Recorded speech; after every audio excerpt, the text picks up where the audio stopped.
आज हमने देखा कि वेनेजुएला में ट्रंप ने अपनी फौज को भिजाकर वहां के एक जमहूरी तौर पर मुंतखब शुदा सदन को एक मुल्क से उसी के मुल्क से उठाकर अमेरिका लेकर चले गए। नरेंद्र मोदी जी, अमित शाह, देवेंद्र फडणवीस, जब ट्रंप अपनी फौज को भिजाकर वेनेजुएला से गंदगी को उठा सकता है, जब सऊदी अरब यमन में मुकल्ला के पोर्ट पर बमबारी कर सकता है, मोदी जी हम आपको कह रहे हैं, आप पाकिस्तान में भिजाकर जो मुंबई की सड़कों पर साजिश करने वाले 9/11 के सालिम लोग हैं, चाहे वो मसूद अजहर हो या फिर लश्कर तैयबा का वो सालिम शैतान हो, मोदी जी 56 इंच का सीना है तो भिजाकर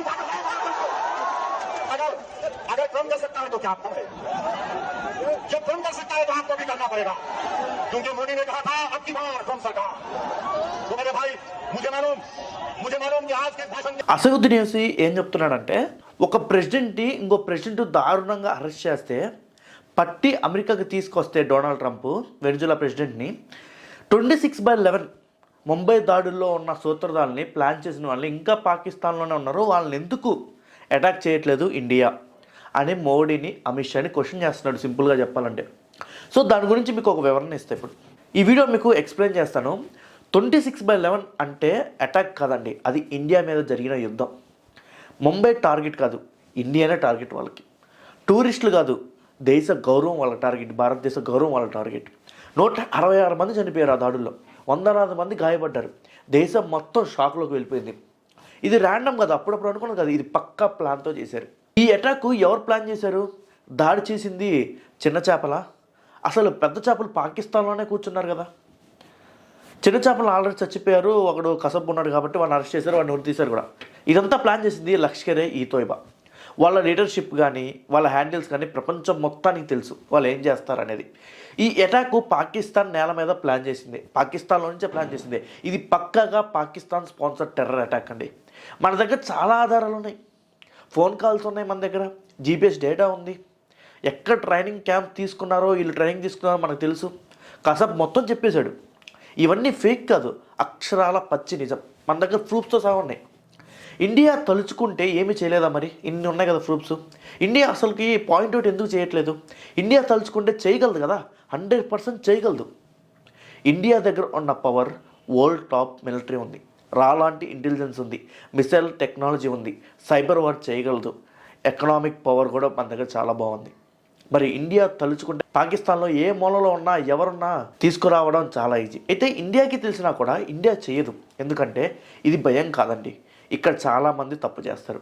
ఇండియా మౌనంగా ఉందంటే దాని వెనకాల ఎంత ప్లానింగ్ చేస్తుందో అర్థం చేసుకోండి. ఎందుకంటే ఇండియా రెస్పాన్సిబుల్ పవర్.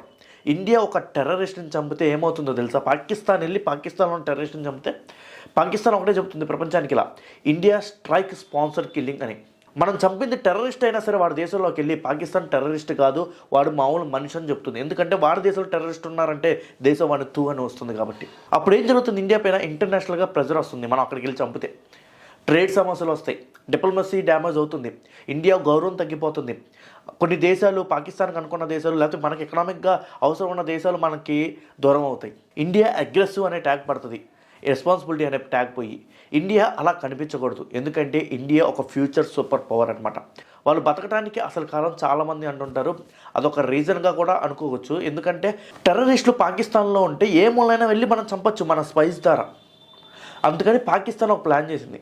పాకిస్తాన్ ఏం చేస్తుందంటే వాళ్ళని జైల్లో పెట్టి లగ్జరీగా చూసుకుంటుంది. వాళ్ళు ఇప్పటికీ ఇండియా పైన బాంబు పేల్చాలని ప్లాన్ చేస్తున్నారు. వాళ్ళు జైల్లో ఉన్నారు కాబట్టి బతికిపోయారు, లేకపోతే వాళ్ళని ఖండాలుగా ఇండియా చీల్చి చంపేది. వాళ్ళు బతకడానికి అసలు కారణం వాళ్ళు జైల్లో ఉండటమే. అండ్ పాకిస్తాన్ వాళ్ళకి ప్రొటెక్షన్ ఇస్తుంది. వాళ్ళు సాధారణ జైల్లో లేరండి, ఫుల్ ప్రొటెక్షన్ ఉన్న జైల్లో ఉన్నారు. ఇప్పుడు వాళ్ళ మీద అటాక్ చేస్తే పాకిస్తాన్ మీద డైరెక్ట్ అటాక్ చేసినట్టు. సో వాళ్ళు ఎగ్జాంపుల్గా చెప్పాలంటే వాళ్ళు జైల్లో కన్నా ఒక లగ్జరీ విల్లాలో ఉన్నట్టు అనమాట. వాళ్ళు అంత బాగా చూసుకుంటుంది పాకిస్తాన్ వాళ్ళని. సో ఇండియా కావాలంటే వాళ్ళని టచ్ చేయగలదు వెళ్ళి, అలా ఉన్నా సరే. కానీ అలా చేస్తే ఇండియా మీద వేలు చూపిస్తారు. ఇండియా కావాలనే యుద్ధం చేసిందని చెప్తారు. ఇండియాకి చాలా భవిష్యత్తు ఉంది, అభివృద్ధి చెందుతున్న దేశం. ఇండియాలో ఉన్న యూపీఏ ప్రపంచం గర్వపడేలా చేసింది. ఇండియా అంటే ఒక రెస్పాన్సిబుల్ కంట్రీ లాగా ఉన్నాం. Today India is developed country. India సైలెంట్గా ఉంది అని అనుకుంటే పొరపాటండి. ఇండియా ఎప్పుడో పాకిస్తాన్ని గ్లోబల్గా ఎక్స్క్లూడ్ చేసింది, FATFని గ్రే లిస్ట్లో పెట్టించింది, ఫైనాన్షియల్ ప్రెజర్ తెప్పిస్తుంది, డిప్లొమాటిక్ ఐసోలేషన్లో ఉంచింది, అవసరమైనప్పుడు సర్జికల్ స్ట్రైక్స్ చేస్తుంది. ఇండియా స్టైల్ ఏంటంటే మాటలతో కాదు, టైమింగ్ చూసి కొట్టడం. ఇది ఇండియా స్టైల్. ఇది క్లియర్గా చెప్పాలి, వాళ్ళకి తెలుసు కూడా ఇది. ఇండియా తలుచుకుంటే ఒక రాత్రిలో కథ మారిపోతుంది. ఆల్రెడీ మనం చేసి చూపించాం పాకిస్తాన్ ఆర్మీకి. పాకిస్తాన్ ఆర్మీకి కూడా బాగా తెలుసు ఇండియా స్ట్రెంత్ ఏంటో, మన ఆర్మీ స్ట్రెంత్ ఏంటో, ఎవరితో ఆడుతున్నాం అని పాకిస్తాన్కి కూడా బాగా తెలుసు.